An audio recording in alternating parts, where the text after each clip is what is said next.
Hello and welcome to Beyond the podcast where we wake up from sleeping and tell you about our crazy dreams. Still working on that catchphrase, but that is exactly what I'm telling you guys in this podcast. But before I do that, if you guys want to support the podcast, you can do so by using my Amazon link, and this seriously helps a lot. AmazonBrian.com. It'll redirect you to the homepage of Amazon. From there, you can purchase anything you're going to purchase. Anything you do purchase, we get a small commission without costing you anything for just a 24-hour period. So if you bookmark the link, you can use it anytime you're going to buy anything on Amazon. It helps a lot. I really appreciate it. But I just woke up 5 minutes ago, and I thought, you know what I got to do? I got to tell this dream. And I decided, should I film a video for my second channel or should I go on the podcast? I thought the podcast would be a great way to go and explain to you guys this dream. And the reason I think this is interesting for a couple of reasons is I think people, if you have like an interesting dream that you actually recall, especially if it's a dream that, especially if you usually don't remember your dreams, right? If you don't remember a lot of dreams, then I think it's important to immediately record it as soon as possible, whether that's in a notepad or in a video or audio or something. Maybe it's not super important, but I just think it's interesting to do so. And my reasoning is just that it's good to understand yourself, understand what dream you had. It has to lie from your subconscious in some way or another. It also gives you more control as you log your dreams and you write down the details of your dreams and stuff. You get more power, I think, in your dream psyche. That could all just be placebo, but I also think it's really just fun to share dreams. I love hearing people's dreams. Some people also think there's a Freudian thing to it, so if you guys feel like breaking this down and leaving a comment and telling me what you think this dream means about me, that'd be awesome. So first I'm going to tell you just this normal dream that I just had right now, and then I'll tell you my craziest dream where I died and I thought I really died. Okay, so this dream I just had right now, I was in prison. How I got into prison, I'm not really sure. I don't know if I was falsely imprisoned and I was serving a sentence I wasn't supposed to, or if I had done something maybe I didn't know was super illegal, and then bam, I was super illegal. But yeah, so I was in prison, and the weird thing was, dreams don't make sense, right? It was like a max security style prison where there's 7 floors of just cells, right? Bars, metal bar style cells, like 3-4 people in each cell, and that's my case. There was 4 people in my cell. Now, in the daytime or whatever this was, we were allowed to just roam around. And in this prison, one side of it, I guess the east side of it, if you wanted to split it into directions, was all these prison cells that I was in. But then during free time, you were allowed to just roam around anywhere you wanted to. And there was a set of stairs in the middle. And then on the other side, you could just see it from your cells. Where other cells should be instead of other cells is really like kind of modern living situation. Still prison stuff, but there was there's rooms, there's a communion room where like everyone can eat. There's a kitchen area. There's multiple bedrooms. There's multiple bathrooms. Really, like on the other side, on the west side, I suppose, where you can see from the prison cells, it looks like maybe like condos or apartments or something like that, but just a little bit more open, a little less private. And so, for some reason, some of the prisoners don't have to be in the max security stuff like me, and some prisoners get to be over there. And so there's a curfew time where everyone's supposed to be in their cell, right? Like normal prison, you're supposed to be able to be checked and head count and stuff like that. For some reason, I missed that. I don't know why. I missed the cell count or the cell closing. So I was out of my cell. And the funny thing is that Sammy, my girlfriend, she's in prison with me, but she's on the cool side, on that apartment side. So I got locked out of my cell, but I was like, well, I guess I can't do anything. There's not a guard around right now, so I'm just going to go hang out with Sammy until a guard comes up or something like that. So I'm just hanging out with Sammy. We're I don't even know. Let's see. We're sitting there talking for a long time. Someone else came out and hung out with us. I think it was a girl or something like that. So we're all just chilling and hanging. I remember she was smoking weed or a cigarette or something. She was smoking something, and obviously I'm in prison, so I'm like, smoke. We're gonna get in trouble. We can't have smoke. Don't put smoke around us, And she stops smoking, and there's like half of a cigarette or whatever it is on the table, and then a prison guard comes around. She takes the whatever it is, cigarette or something, puts it under, and then the prison guard is like, he's like, hey, to me, what are you doing out of your cell? I explained the whole thing. I wasn't trying to be out of my cell.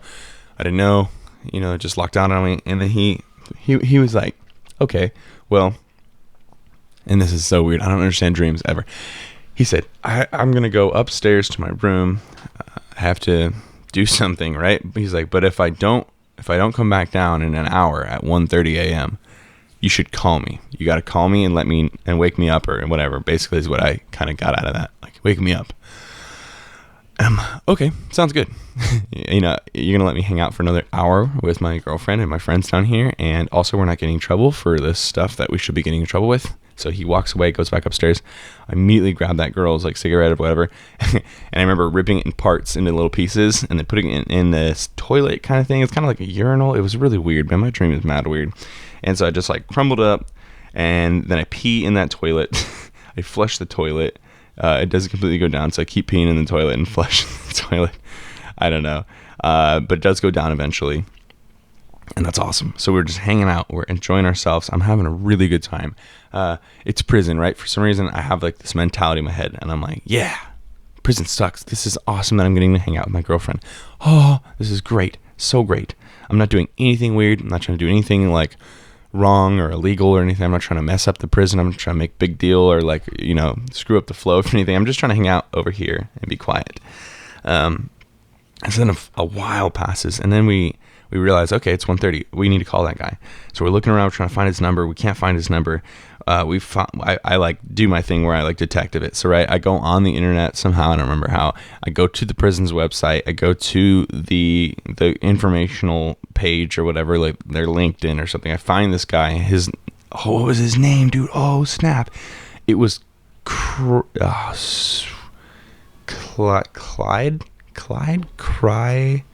Man, it was something with a CR and it ended with some sort of an I sound. Anyways, so I find his number stuff and it's just a number. So I think, oh, it's 1:32 in the morning, and I don't think that's his cell number. I think that's his business phone number. And I know he's not technically supposed to let me down here, so I don't want to call his business number and then call the prison. And then people are like, "What do you mean he's not? He let you stay down there and stuff. What do you mean you need to talk to him?" Clyde. Oh, nice. His name was Clyde. Oh, dream memories. So I didn't call him because I didn't want to screw up the whole thing. So I didn't call his ass. And then we're just sitting down there like, we're okay. This is okay. So we go up a couple floors and we're hanging out at some sort of a table. I don't remember what we're doing. And then this fool comes out. This prison guard comes out eventually, and he's super pissed. And there's this lady with him. He's probably only acting pissed because she's making him act pissed, but he's, why didn't you call me and stuff, and da-da-da-da-da-da. And I'm saying, I didn't know. I didn't know if I should call that number. I didn't want to wake, the wrong person up or anything, and like get you in trouble and stuff, and da-da-da-da-da. And he's going off and stuff, and I'm scared because, I think I'm going to freaking die. And for some reason, I can't remember why at all. Yeah, no, I can't remember. But for some reason, he leaves us or something like that. And then for some reason, again, all of the prison starts getting active. So the prison cell area is still closed. But for some reason, all these prisoners are out. And they're just, going around and doing stuff. And the weird thing is, for some reason, it starts getting hostile. I remember. Okay, so I had asked Sam. I was like, at least you're out here, and at least you're on the apartment side or whatever. It seems pretty safe and stuff. Is it just girls over here? And she's like, no, definitely not just girls. There's lots of guys over here, and they're really weird and creepy. And I think when she said that, it got in my head, and I was like, oh no, that's terrible. That's weird. And then all these prisoners started coming out because the idea was incepted into me, Inception, and so now there's all these people just all around this prison, and they're all hostile and like evil and criminal and stuff, and some of them start following me and start chasing me a little bit, not heavy, but like you can tell that they're coming after me, and I'm starting to get freaked out. And I'm looking at all the prisoners and I'm like, these are all the hardcore murder crazy mother effers, and I start freaking out. For somehow, some way, Sam is already safe, so I'm just running for my life at this point. And I had somehow secured her somewhere. Somehow, I don't know what I did, but I'm running from these dudes, and I go from just running or walking really fast down the hallway to start jogging, to start running. All of every people that's out at this point is now chasing me, and I'm going from the third floor out onto the railing of the side rail of the stairs and stuff, going down and then jumping to the other like the second balcony with the rails over there, and then jumping to the other rails, and I'm like just trying not to die. And these people are getting super close to me. I'm grabbing my heels, grabbing my feet, barely, I pull it away and stuff. So then at this point, I'm just trying to not die. I'm just trying to get out of there and live and make it. And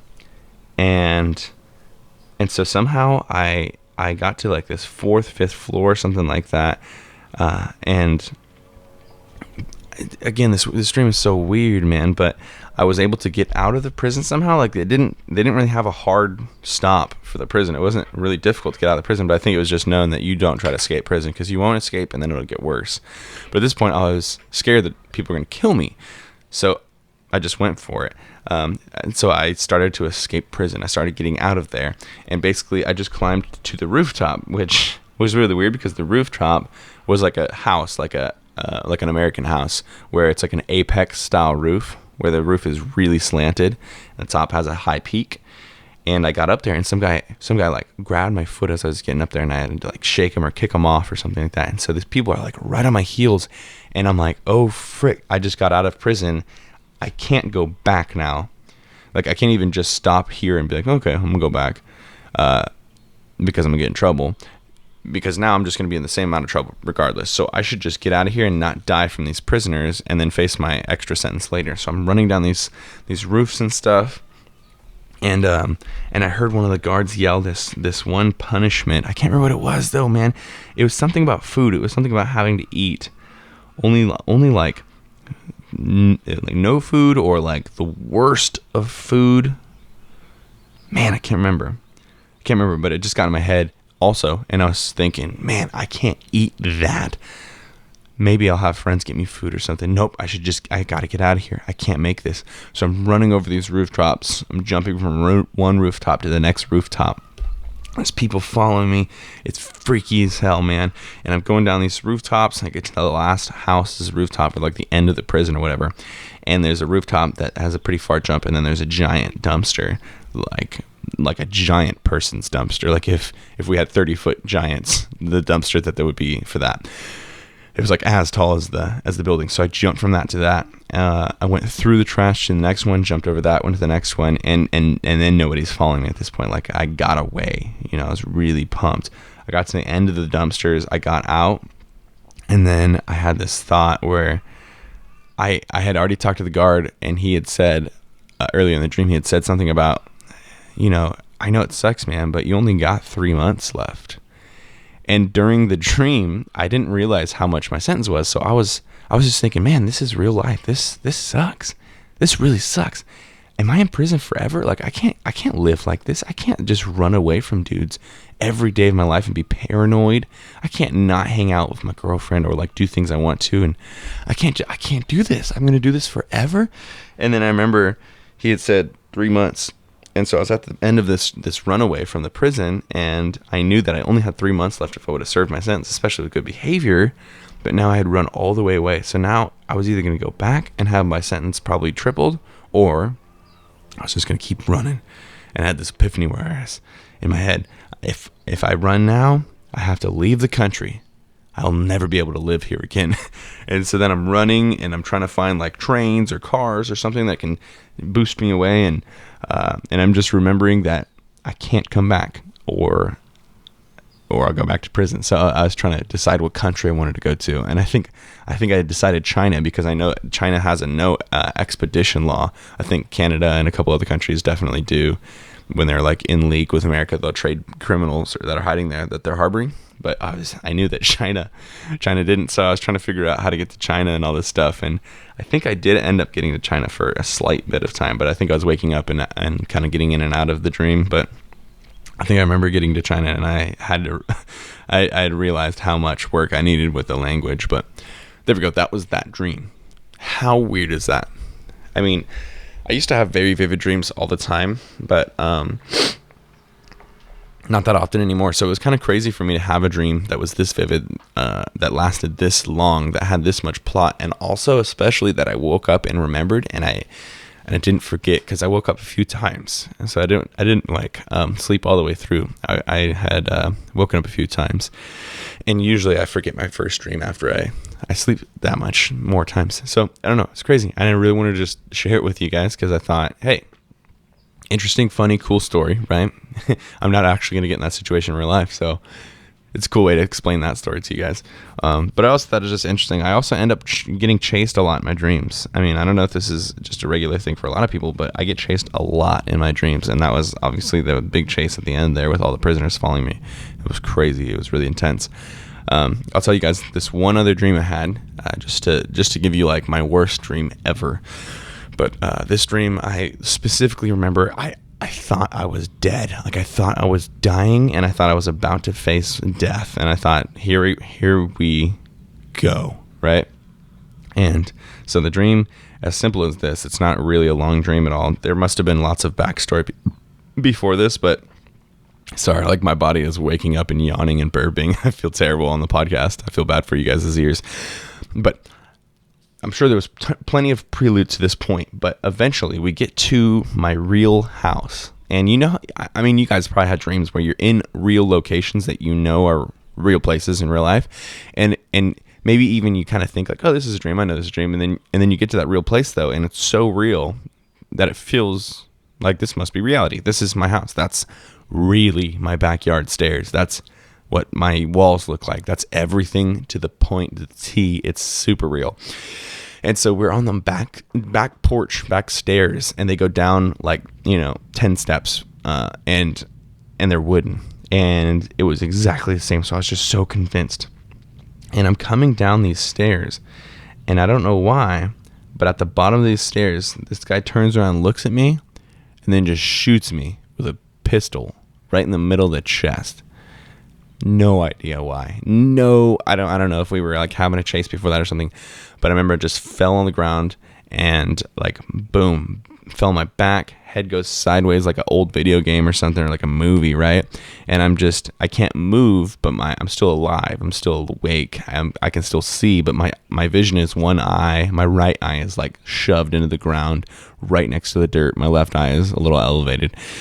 And so all I'm looking at is just the ground, and I'm just feeling like my life force start to slowly fade. I'm feeling like the darkness of the blood flow to my head going away and stuff. And at this moment, like, I had this really strong epiphany, this really strong human moment where I believed that I was dying, and I was going to die that day right then. I couldn't have been more convinced. I've even been in near-death situations before, but this was the most raw, real experience I've ever had when it comes to any sort of mortality, human death, real type of thing. And it just like, it was so scary. I remember just laying there like, I'm going to die in about 30 seconds. I have to think about everything that I need to think about. I need to pray. So much stuff.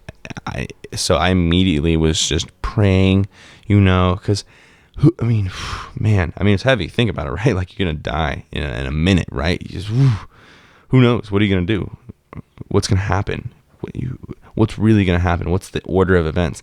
I mean, even if you're religious and you already believe and have faith in what's really going to happen, you still don't know what's the order of how that's going to happen. It's not just going to happen and you're not going to know by any means. You're not going to know shit, right? So I didn't know if I was going to see a bunch of white, or if I was going to be in some sort of purgatory, or if I was going to go blank. If I was, who knows, dude? What? I don't know, man. Was I going to go to heaven? Was I going to go to hell? It was a strong moment in my life that affected me for years. And I remember the blood fading, the darkness going from outside of my circles of my eyes down to the last bit. And I just knew, I said, this is it, and I'm dead. I'm dead. And then I woke up, and my heart was beating so fast. My whole body was clammy and sweaty and wet, and I was, it was the most intense thing I've probably ever dealt with. It was so weird, and it changed the way I like approached life. I like appreciated life a lot more. It gave me perspective and stuff at this time in my life when I was a younger kid. So I was kind of just doing a bunch of stupid stuff and enjoying my life. And it was just so interesting. And to this day, I still will never forget that dream. That dream was like 6-7 years ago, and I don't think I'll ever forget it because I died. All right, that's enough of that. I have a few other dreams that are really crazy. I have this one dream where I was like saving these ugly cats, and like there's these cute cats, and I saved more of the cute cats than the ugly cats. And someone like broke it down for me one time and said that I want to help everyone, but some people can't be helped at the time. So I had to decide between who was helpable and who wasn't helpable. I was really impressed with the guy's breakdown of my dream. So if you guys feel like breaking down either of these dreams, I would love to hear what you have to say. You can leave a comment in my YouTube and Instagram, or if you're actually listening to this on SoundCloud or iTunes or something like that, you can totally comment below. But if you guys enjoy my podcast, it would really help if you give a high rating. If you're on iTunes specifically, that's a great way to help my podcast get out. So you just give it a 5-star and say whatever you like about it. Also, you can do the same on SoundCloud. I'm pretty sure you can do the same on Stitcher. But again, if you guys want to support the podcast, AmazonBrian.com takes you to the homepage of Amazon. Purchase things in the 24-hour period. Gives us a small commission without costing you anything. And that's that. All right, guys. I really have to poop because I just woke up, and that's usually what I do. But I really want to record this podcast first. I hope that didn't disturb you too much. I hope you're having a fantastic day. I love all of you more than you know. I can't wait to meet all of you guys in real life if it's possible. I hope you're having a fantastic day. Stay positive. And I'll talk to you guys soon. Adios.